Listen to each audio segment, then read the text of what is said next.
మీ పరిశుద్ధ గ్రంథాలు తెరచి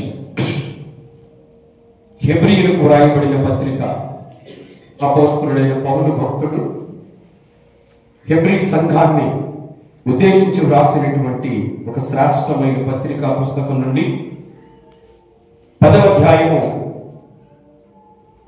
35-36 వచ్చిన భాగాలు చదువుకుందాం. కాబట్టి మీ ధైర్యమును విడిచిపెట్టకండి, దానికి ప్రతిఫలముగా గొప్ప బహుమానము కలుగును. మీరు దేవుని చిత్తమును నెరవేర్చిన వారే వాగ్దానము పొందు నిమిత్తము మీకు ఓరిమి అవసరమై ఉంది. స్తోత్రం, హల్లెలూయా. అనేకులకు దీవెనకరమై చక్కగా ఆదరణకరంగా కొనసాగిపోతున్నటువంటి ఆ పాట ఈ ఆరాధన భాగంలో కలిసి నేర్చుకుందాం. స్తోత్రం. బ్రతుకునావకు చుక్కానివయ్యా, దరికి చేర్చేయి నదానివయ్యా. బ్రతుకునావకు చుక్కానివయ్యా, దరికి చేర్చేయి నదానివయ్యా.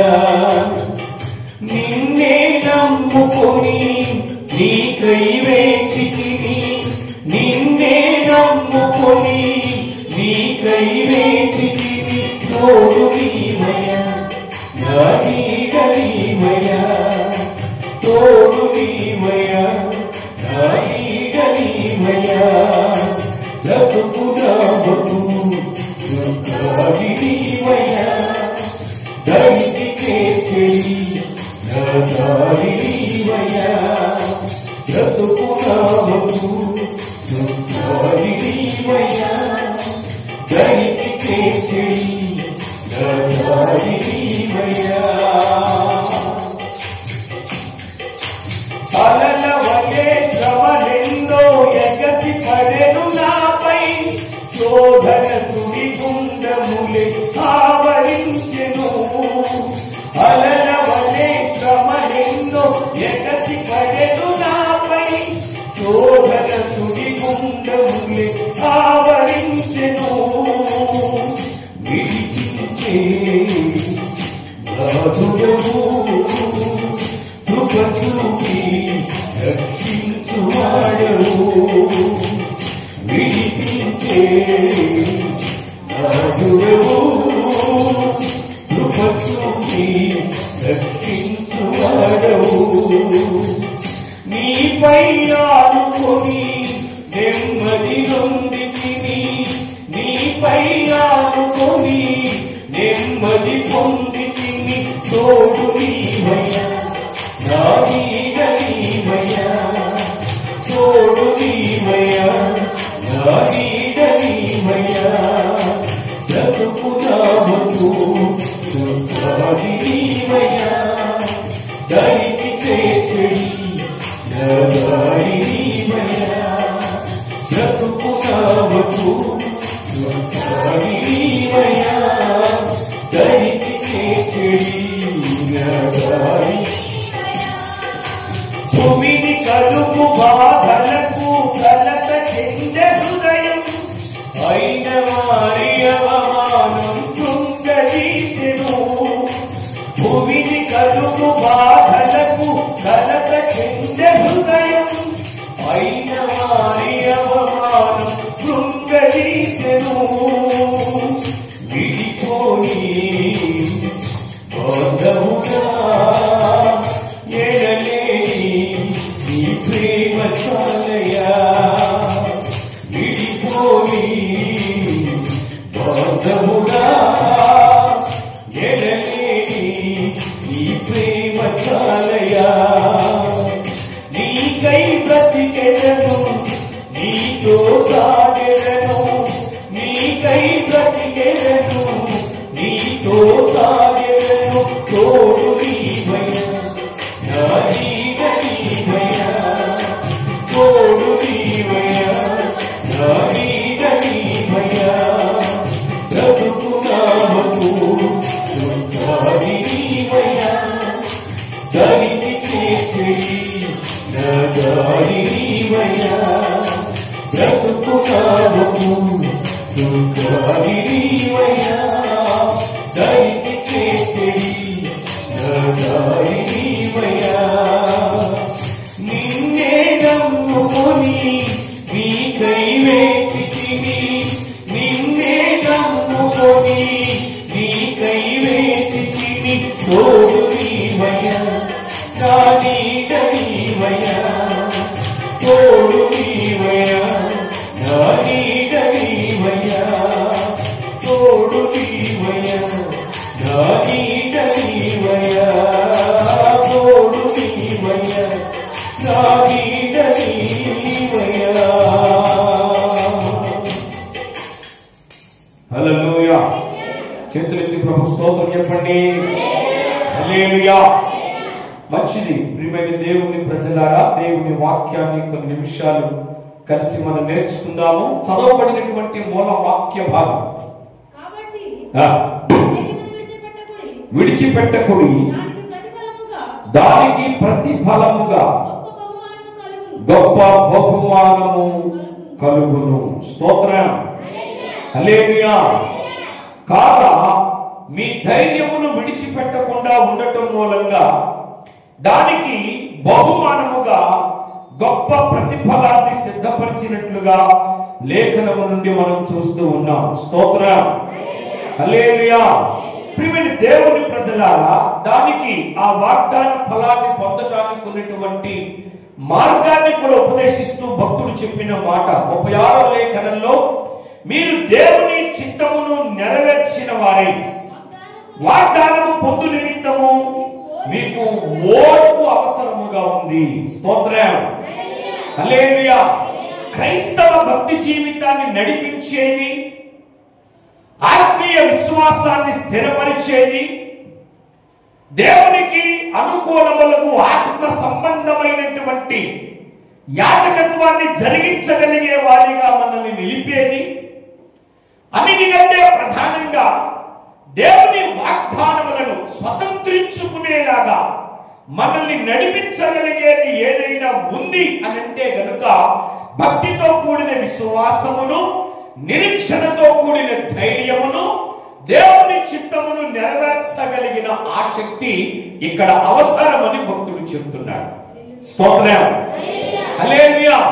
చాలా మంది క్రైస్తవ ప్రయాణంలో నేర్చుకున్న ఒక పంథా ఏమిటి అంటే, ఇన్స్టెంట్ గా కార్యాలు ఆశిస్తూ ఉంటారు, అప్పటికప్పుడు జరిగిపోవాలి. వాళ్ళు అనుకున్నవి వెనువెంటనే నెరవేర్చబడిపోవాలి. ఒకవేళ అలా జరగకపోతే కనుక వారి అభిప్రాయం ఒకటి, సంఘము వారి కొరకు ప్రార్థన చేయలేదనుకున్నట్టుగాను, సేవకుడు వారి కొరకు ప్రభువును అడగలేదనుకున్నట్టుగాను భావిస్తూ సంఘానికి, దేవుని సహవాసానికి దూరముగా నడవడాన్ని ప్రజలను మనం గమనిస్తాం. చేతులెత్తి స్తోత్రం చెప్పండి గట్టిగా. హల్లెలూయా. ప్రభువునందు ప్రియులారా, లేఖనం ఏం చెప్తోంది అంటే, దేవుడు తన వాగ్దానాన్ని ఫలముగా, ప్రతి ఫలముగా, గొప్ప బహుమానముగా దానిని స్థిరపరుస్తున్నట్లుగా భక్తుడు మాట్లాడుతూ ఉన్నాడు. స్తోత్రం. హల్లెలూయా. ఇప్పుడు చేస్తున్న భక్తి ఏదైతే ఉందో తాత్కాలికంగా అప్పటికప్పుడు అవసరమైనటువంటి కార్యాలు చేయటానికి కాదు. స్తోత్రం. హల్లెలూయా. ప్రియమైన దేవుని పిల్లలారా, దేవుని మాటలు మీ ముందుంచుతూ ఉన్నాను, శ్రద్ధగా ఆలకించండి. 32వ లేఖనం నుండి ఒకసారి చదువుకుందాం. చూడండి. మీరు వెలిగింపబడిన మీదట శ్రమతో కూడిన గొప్ప పోరాటం సహించిన పూర్వపు దినములు జ్ఞాపకములకు తెచ్చుకోండి. ఒక విధముగా చూస్తే మీరు నిందలను, బాధలను అనుభవించుట చేత 10 మందిలో ఆరడి పడితిరి. మరి ఒక విధముగా చూస్తే వాటిని అనుభవించిన వారితో పాలివారులైతిరి. ఏలయనగా మీరు ఖైదులో ఉన్న వారిని కరుణించి మీకు మరి శ్రేష్టమైనదియు స్థిరమైనదియునైన స్వాస్థ్యమున్నదని ఎరిగి మీ ఆస్తి కోల్పోవటకు సంతోషముగా మీరు ఒప్పుకున్నారు. స్తోత్రం. దేవుడు ఎవరి పక్షంగా, ఎలాంటి వారి పక్షంగా ఆయన కార్యాలను కొనసాగిస్తాడో చెప్పడానికి అనేక ఉదాహరణలను భక్తుడు ఇక్కడ ప్రస్తావిస్తా ఉన్నాడు. ఎలాంటి వారికి ఆయన కార్యాలను కొనసాగిస్తాడు, ఎలాంటి వారిని ఆయన కరుణిస్తాడు, ఎలాంటి వారి భక్తికి ఆయన ప్రతిఫలముగా గొప్ప బహుమానాలు ఇస్తాడో ఇక్కడ స్పష్టంగా రాశాడు. నిందలు, బాధలు, మీరు అనుభవించినటువంటి ఆ పూర్వ జ్ఞాపకాలను ఒకసారి మీరు గుర్తు చేసుకోండి. మీరు ఎలాంటి భక్తి చేశారు అంటే గనుక ఖచ్చితంగా రామాను ఆ మేలుకరమైన దీవెనను చూచుట కొరకు మీరు మీ ఆస్తిని కోల్పోవడానికి కూడా సంతోషముగా ఒప్పుకున్నారు. స్తోత్రం. ఒక గంట సమయాన్ని దేవుని కొరకు వినియోగించి లోకాన్ని కోల్పోవటానికి మనుష్యులు ఒప్పుకోవట్లేదు. ఒక పరిశుద్ధ ఆరాధన కాలం యావత్తు సార్వత్రిక సంఘం ఈ పునరుత్థాన వేళ ప్రభువును ఆరాధిస్తున్నారు కనుక వారితో కలిసి మేమును ఆరాధించి అవసరమైతే లోకాన్ని విడిచిపెట్టి బంధువర్గాన్ని, అవసరాలను కోల్పోయినా సరే మేము దేవునిలో నిలబడతాము. ఎందుకంటే మాకు కలగబోయే ప్రతిఫలము గొప్ప బహుమానం అనేటటువంటి నైతిక విమర్శా విధానం ఎవరిలోనూ లేదు అన్నది నిజం. స్తోత్రం. కానీ ఖచ్చితమైన భక్తి చేసి చూడండి, దేవుడు ఏది కోరుకుంటున్నాడో, లేఖనం ఏది బోధిస్తుందో, వాక్యం ఏది మనకు అనుకూలంగా కొనసాగించబడే వాగ్దానాలను మన కొరకు తెచ్చిపెట్టిందో వాటిని గ్రహించడానికి మీరు భక్తిలో అడుగులు వేసి చూడండి. మీరు పొందబోయే ప్రతిఫలం గొప్ప బహుమానం. స్తోత్రం. దేవుడు వాగ్దానం అంటూ చేస్తే ఆయన నోటి వెంట ఒక మాట విడుదల చేయటం అంటూ జరిగితే సంవత్సరాలు మారచ్చు, అవసరమైతే ఒక తరము గడవచ్చునేమో గాని మాట నెరవేర్చబడటం తథ్యం. స్తోత్రం. అది ఖచ్చితంగా జరుగుతుంది. ఎందుకంటే లేఖనంలో వ్రాయబడిన కొన్ని ప్రధానమైన మాటలు అదేంటో తెలుసా? సర్వశక్తుడు అన్యాయము చేయుట అసంభవం, అది జరగని పని.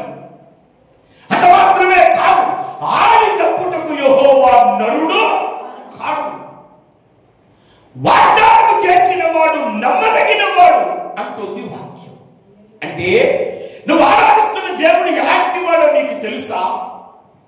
ఏ దేవుని చెంతను ఉన్నావో నీకు తెలుసా? నువ్వు నమ్మి విశ్వాసముతో రక్షణ పొంది ఆత్మ సంబంధమైన హృదయపూర్వక నీతి బదులు అర్పిస్తూ క్రమంగా నువ్వు వెంబడిస్తున్న దేవుడు ఎలాంటి వాడో నీకు తెలుసా? ఆయన వాగ్దానం చేస్తే తప్పక నెరవేరుస్తాడు. స్తోత్రం.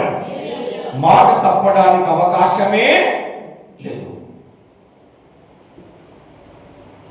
దేవుని ప్రజలారా, ఇందుకొరకు మీకు ఏం కావాలట?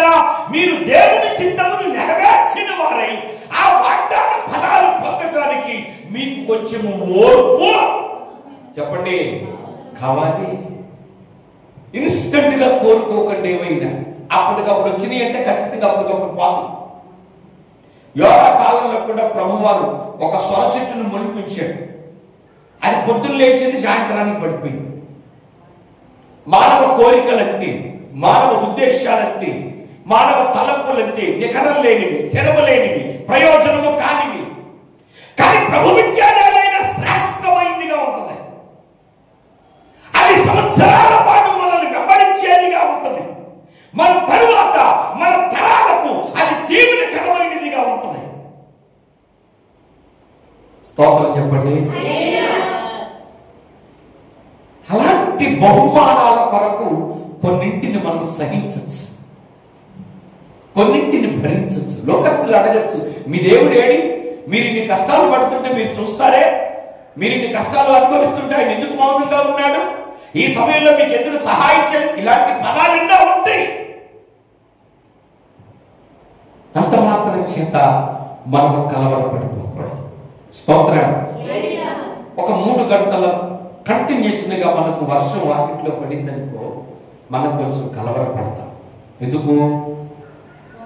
చెరువు అంతా నిండిపోయేలా ఉందే, చుట్టూ గోడ కట్టేసుకున్నాము, ఈ నీళ్లు బయటకు పోయే దారి లేదే, అరే చెరువుల్లే మారిపోతుంది, ఈ నీళ్ళు అలాగ ఇంట్లోకి వచ్చేస్తాయేమో, కలవరపడిపోతాం. ఒక 3 గంటలు వర్షం పడితే, 3 గంటలు కాదు, 30 గంటలు కాదు, 30 రోజులు కాదు, 365 రోజులు ఏకధాటిగా వాన కురిసిన సముద్రానికి చలనం ఉండదు.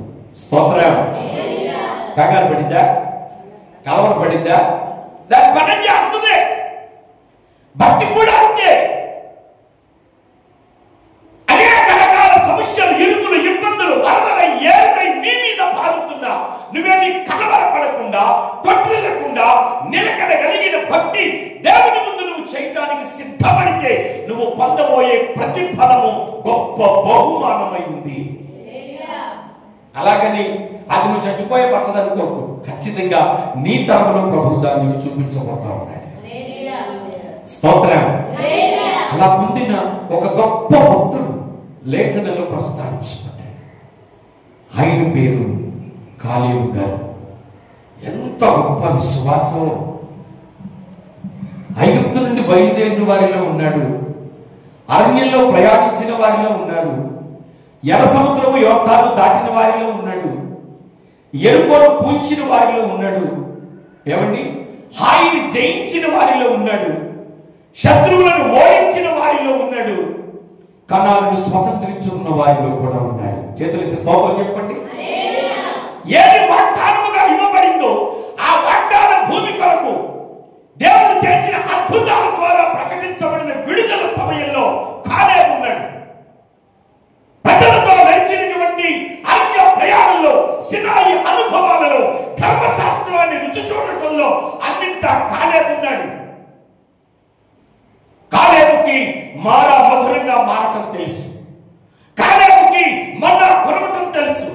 కాలేబుకి విష సర్పాల బారి నుండి విడిపించిన దేవుని ఘనత తెలుసు. కాలేబుకి యోర్దాను దాటడం తెలుసు. ఇదిగో ఎరుకో కూలిన సందర్భంలో ఆయన అద్భుతాలు చూచిన అనుభవం కలిగిన వాడు. అంత మాత్రమే కాదు, ఖచ్చితముగా కనానులో అడుగు పెట్టినవాడు. స్తోత్రం. అంత మాత్రమే కాదండి, అరణ్యంలో ఉన్నప్పుడు దేవుడు చేసిన వాగ్దానాన్ని కనానుకు చేరిన తరువాత పొందిన మహాభక్తుడు ఆయన. చదవండి, ఆ మాటలు మీకు జ్ఞాపకం చేస్తారు. యెహోషువ గ్రంథం 14వ అధ్యాయం 14వ వాక్యాన్ని చూడండి ఒకసారి.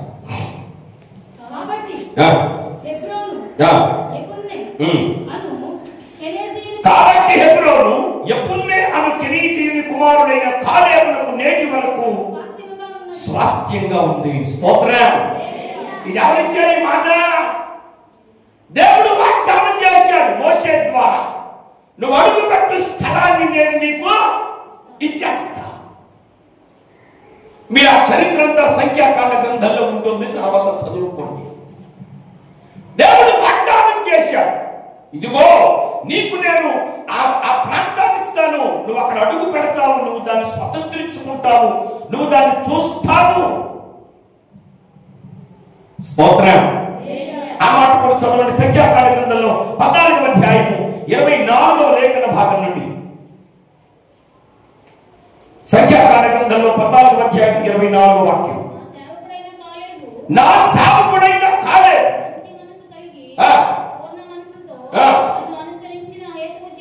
హేతువు చేత అతడు పోయిన దేశములో అతనిని ప్రవేశపెట్టేదను. చేతులెత్తి స్తోత్రం చెప్పండి. నేను స్వాధీనం చేస్తాను నీకు. నువ్వే దేశంలోనికి వెళతావో, ఎక్కడ అడుగు పెడతావో, దేనిని నువ్వు వాగ్దానంగా కలిగి ఉన్నావో దానిని నువ్వు చూస్తావు. నీ సంతానము దానిని స్వాతంత్రించుకుంటుంది. స్తోత్రం. హల్లెలూయా. ఇవేమి వట్టి మాటలు కావు, చరిత్ర ఆధారాలతో కూడా లేఖన గ్రంథస్థం చేయబడిన మాటలు. దేవుని ఔన్నత్యం, దేవుని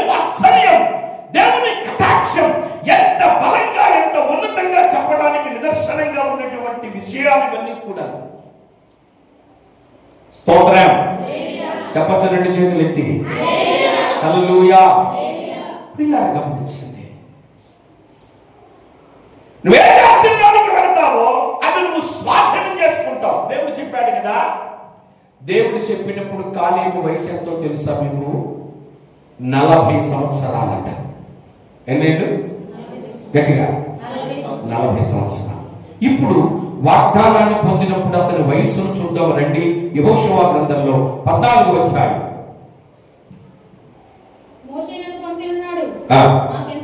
ఏడవ వచనం.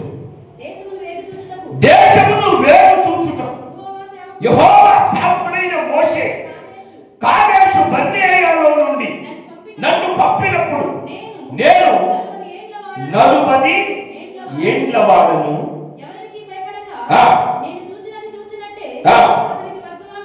తెచ్చి తిని నాతో కూడా బయలుదేరి వచ్చిన నా సహోదరులు జనుల హృదయములను కరుగ చేయగా నేను నా దేవుడిని యెహోవాను నిండు మనసుతో అనుసరించి తిని. 10వ వాక్యం. యెహోవా చెప్పినట్లు యెహోవా మోషేకు ఆ మాట సెలవిచ్చినప్పటి నుండి ఇశ్రాయేలీయులు అరణ్యములో నడిచిన ఈ 45 ఏండ్లు ఆయన నన్ను సజీవులుగా కాపాడి ఉన్నాడు. ఇదిగో నేను ఇప్పుడు 85 ఏండ్ల వాడినై ఉన్నాను. స్తోత్రం. వాగ్దానం వచ్చిన కాలం ఎప్పుడు? నోరు తెరవాలి మీరు. 40 ఏళ్ళు. అది నెరవేరిన కాలం ఎప్పుడు? 85. అంటే ఎన్ని సంవత్సరాలు ఆగి ఉంటాడు? 45 సంవత్సరాల పాటు ఒకే విశ్వాసముతో ఒకే భక్తితో ఆ దేవుడిని అనుదినము ఆరాధిస్తూ అనుసరిస్తూ వచ్చాడు. ఈ 45 ఏళ్లలో కష్టాలు వచ్చుండవా? చెప్పరే రావా? బాధలు లేవంటారా? ఇబ్బందులు కలగలేదంటారా? శారీరక ఇబ్బందులు రాలేదంటారా? వచ్చే ఉంటాయి. కానీ అన్నింట అతడు ఒకే రకంగా నిలబడ్డాడు. స్తోత్రం. ఎందుకంటే కొంతమంది లాగా కాలేబు వేషధారి కాదు. కొంతమంది లాగా కాలేబు ఊసర వెళ్ళి మనస్తత్వం కలిగిన వాడు కాదు. కొంతమంది లాగా కాలేబు ఎలాంటి ఉద్దేశము లేనివాడు కాదు. స్తోత్రం. దేవుని పిల్లలారా, ఈ పగటి కాల సమయంలో దేవుని మాటలు మీ ముందుకు తెస్తున్నాను. దేవుడు వాగ్దానం అంటూ చేస్తే అది నెరవేరుతుంది. అయితే ఆయన వాగ్దానం చేయడానికి అది నెరవేర్చబడడానికి ఉన్న మధ్య కాలాన్ని మనకు పరీక్షా కాలంగా చెప్తోంది వాక్యం. స్తోత్రం. నెరవేరడం ఖాయం. ఈ రోజు నెరవేరుతుందా, రేపు నెరవేరుతుందా, ఎల్లుండి నెరవేరుతుందా అనేది కాదు. కానీ ఆయన వాగ్దానం చేసిన దగ్గర నుండి తిరిగి వాగ్దాన నెరవేర్పులోనికి వచ్చే మధ్య కాలంలో నీకెదురయ్యే ప్రతి పరీక్షలోనూ నువ్వు ఓర్పుగా నిలబడాలి. స్తోత్రం. అదే చెప్తున్నాడు పౌలు. ఏమని? మీరు దేవుని చిత్తమును నెరవేర్చువారై ఉన్నప్పుడు మీరు పొందిన వాగ్దానం యొక్క నెరవేర్పు కొరకు మీకు కొంచెం ఓరిమి అవసరం. అన్ని పరిస్థితులను తట్టుకోవాలి, తాడుకోవాలి. ఎందుకంటే దేవుడు అన్యాయస్తుడు కాదు, విడిచిపెట్టాడు. బలపరుస్తూనే ఉంటాడు. నీకే వాగ్దానం చేయబడిందో అది ఖచ్చితంగా నెరవేరుతుంది.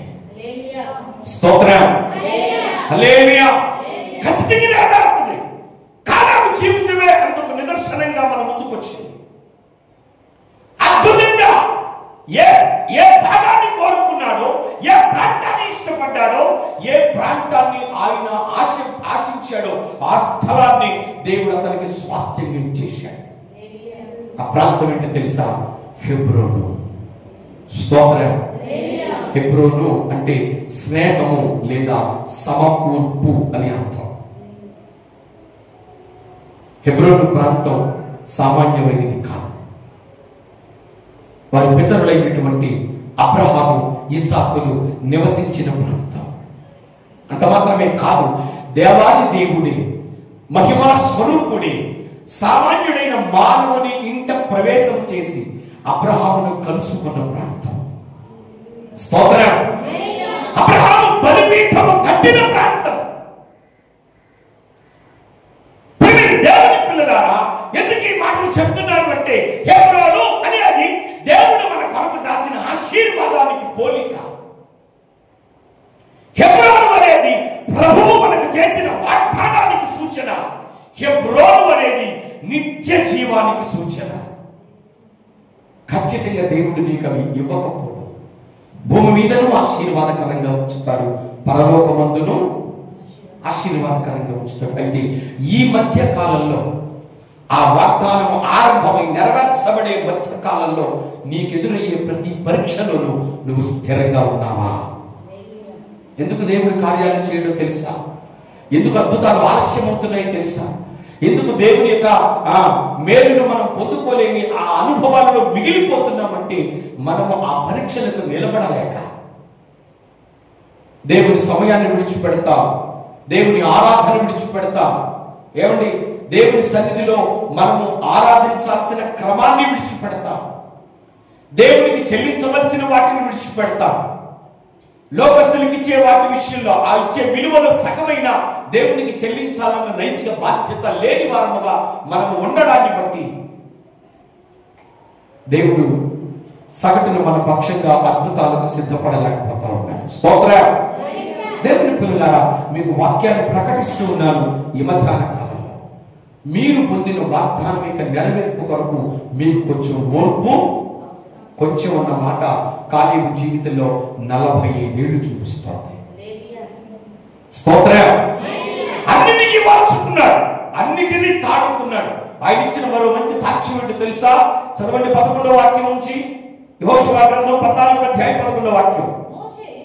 మోషే నన్ను పంపిన నాడు నాకెంత బలం ఉందో నేటి వరకు నాకంత బలం, యుద్ధము చేయటకు గాని వచ్చుచూ పోచుటకు గాని నాకు ఇంతకు ముందులాగే బలం ఉంది. చేతులెత్తి స్తోత్రం చెప్పండి. హల్లెలూయా. 40 ఏళ్ల వయసులో ఉన్నట్టుగా 85 ఏళ్ల వయసులో ఎవడైనా ఉండగలడా? కానీ కాలేబు ఉన్నాడు. పక్షిరాజు యవనము కొత్తగా చూడనట్లు ఆగిన మీ యవనమును నూతన పరుస్తాట. చేతులెత్తి స్తోత్రం చెప్పండి. ఇక్కడ వయసు అని పెద్ద సమస్య కాదు. నీ విశ్వాసం స్థిరమైనదైతే, నీ భక్తి క్రమమైనదైతే, నువ్వు వాక్యాన్ని అనుసరించే వ్యక్తివైతే, దేవుని చిత్తాన్ని నెరవేర్చే అలవాటు నీకుంటే గనుక ఖచ్చితంగా దేవుడు నీ బ్రతుకు తెరుగులన్నీ మిమ్మల్ని బలవంతులుగానే ఉంచుతాడు. ఇంతకీ కాలేబుకి ఈ కృప ఎందుకు దొరికిందో తెలుసా మీకు? 45 ఏళ్ల తర్వాత అయినా సరే ఆ వాగ్దానం అంత ఘనంగా ఎందుకు నెరవేర్చబడిందో తెలుసా? దానికి వాక్యం 7 కారణాలు చెప్పింది. స్తోత్రం. ఎన్ని? 7 కారణాలు ఉన్నాయి కాలేబుకి ఆ వాగ్దానం నెరవేర్చబడ్డానికి. 7 కారణాలు ఉన్నాయి దేవుడు కాలేబుకు వాగ్దానం చేయడానికి. 7 కారణాలు ఉన్నాయి కాలేబు కనానులో అడుగు పెట్టి తన యొక్క విశ్వాసాన్ని రుజువు చేసుకోవడానికి. ఆ 7 చెప్పే సమయం కాదు, కానీ ఒక్కటి చెప్తా. అదేంటి తెలుసా? మంచి మనసుతో, పూర్ణ మనస్సు కలిగి తన దేవుడిని యెహోవాను అనుసరించినవాడు. స్తోత్రం. ఎలా అనుసరించాట? మంచి మనసు. దేవుని సన్నిధికి వచ్చే విశ్వాసులకు ఏ మనసు ఉండాలి? మంచి మనసు. స్వార్థంతో నిండిపోయి ఉండకూడదు. నేను బాగుంటే చాలులే, పక్కోడు ఎక్కడ నాశనం అయిపోతే నాకెందుకనే మనసు కాదు. దురాశ కాదు, చెడ్డ మనస్సు కాదు, ఏమంటే లోకపు మనస్సు కాదు, అపవాది మనస్సు కాదు. మంచి మనసు కలిగి పూర్ణ మనసుతో, సగంతో కాదు, పూర్తిగా దేవుని వెంబడించిన వాడు. స్తోత్రం. అవసరం ఉన్నప్పుడు భక్తిని అధికం చేసుకుని, అవసరం తీరిపోయిన తర్వాత అవసరం వచ్చేదాకా ఎదురు చూసేటటువంటి మనిషి అయితే కాడాయన. ఏ స్థితిలోనైనా, ఏ సమయంలోనైనా దేవుని వెంబడించడంలో అతని భక్తిలో ఏ లోపము కనబడటం లేదు. అందుకని దేవుడు అతనిని వాగ్దానపూర్వకంగా ఆశీర్వదించాడు. చెయ్యి స్తోత్రం చెప్పండి. హల్లెలూయా. ప్రియమైన దేవుని పిల్లలారా, దేవుని సంఘం, ప్రభువు మాటలు మీ ముందుకు తెస్తున్నాను. మీ పట్ల దేవుని వాగ్దానాలు ఉన్నాయి, దేవుని ఆశీర్వాదాలు మీ కొరకు ఉన్నాయి. అన్ని విధాలా దీవిస్తాడు ఆయన. దానికంటే ముందు ఆధ్యాత్మిక పరీక్షలో మనం ప్రతి ఒక్కరూ నిలబడాలి. ఏవో తాత్కాలికంగా వచ్చే కొన్ని శ్రమలను బట్టి, శోధనలను బట్టి, ఇబ్బందులను బట్టి, బలహీనతలను బట్టి కృంగిపోయి కలవరపడిపోయి దేవుని విడిచిపెట్టి, వాక్యాన్ని విడిచిపెట్టి, సంఘ సహవాసాన్ని విడిచిపెట్టి లోకస్తునిగా నువ్వు తిరిగిపోయినంత మాత్రాన కొత్తగా నువ్వు సాధించేదేమిలా. స్తోత్రం. హల్లెలూయా. బురదలో దొర్లి దొర్లి దొర్లి దొర్లి పైకి లెగిస్తుంది పంది. ఆ సమయంలో కనుక వర్షం వచ్చిందనుకో, దాని మీద ఉన్న బురద అంతా పోయింది. అలాగే అది ఎప్పుడు నున్నగా నీట్గా అలాగే ఉంటుందా? మళ్ళీ అందులోకి పోతుంది. ఇప్పుడు బురదలోకి వచ్చిన దాన్ని చూసినా ఎవడు ఆశ్చర్యపోడు, మళ్ళా బురదలోకి వెళ్ళిపోయినా ఎవడు చెప్పండి. ఎందుకు ఆశ్చర్యం లేదు? అది మళ్ళీ బురదలోకి ఎందుకు వెళ్తారే? ఇందాక చూసినప్పుడు నున్నగా ఉందా ఇది, ఎంతలో బురదలోకి ఇలా పాడైపోయింది ఎలా అని ఎవడైనా ఆశ్చర్యపోతాడా? ఎందుకు? దాని నైజం. స్తోత్రం. దాని మనస్తత్వం, దాని బుద్ధి ఎప్పుడు బురద బతికే, బురదగా కూడిన ఆలోచనలే, మురికి విధానాలే, కడగబడిన ఆ రూపాన్ని చూపించలే. కడగబడ్డావు, శుద్ధి చేయబడ్డావు, రక్తంలో కడగబడ్డావు. ఆ క్రియలే ఎప్పుడు ఆ బురద సంబంధమైన, ఆ మురికి సంబంధమైన, ఆ మలినమైన తలంపులే నిన్ను ఏలుబడి చేస్తుంటే నువ్వు పూర్ణ మనసుతో ప్రభువును వెంబడించింది ఎక్కడ? స్తోత్రం. చెప్పండి గట్టిగా. దేవుని సంఘమా, నీ మనస్సును ప్రభు పరీక్షిస్తాడు. ఈ శ్రమలో ఎలా ఉంటావు, ఈ శోధన కాలంలో ఎలా ఉంటావు, ఈ బలహీన సమయంలో ఎలా ఉంటావు అనేది ప్రభు పరీక్షించినప్పుడు కనుక నువ్వు ఫెయిల్ అయితే, నువ్వు ఓడిపోతే, నువ్వు వెనకబడిపోతే ఖచ్చితంగా నీ కొరకు సిద్ధపరచబడిన వాగ్దానాన్ని ఎప్పటికీ స్వతంత్రించుకోలేవు. స్తోత్రం. కనాను ఐగుప్తులో బయలుదేరిన అందరి కొరకు వాగ్దానం చేయబడింది, కానీ అందరూ పొందారా? చెప్పండి గట్టిగా. అసలు వీళ్ళెవరు పుట్టక ముందే వాగ్దానం చేయబడింది. అబ్రహాముకు వాగ్దానం చేశారు, పాలు తేనెలు ప్రవహించు దేశానికి వారు నడిపిస్తాను, మేము కంగారు పడబాక అన్నాడు. మరి ఆయన గర్భాలు పుట్టిన వాళ్ళు అందరూ వెళ్ళగలిగారా? స్తోత్రం. చేయండి స్తోత్రం చెప్పండి గట్టిగా. దేవుని సంఘమా, దేవుడు మన మనస్సును పరీక్షిస్తాడు.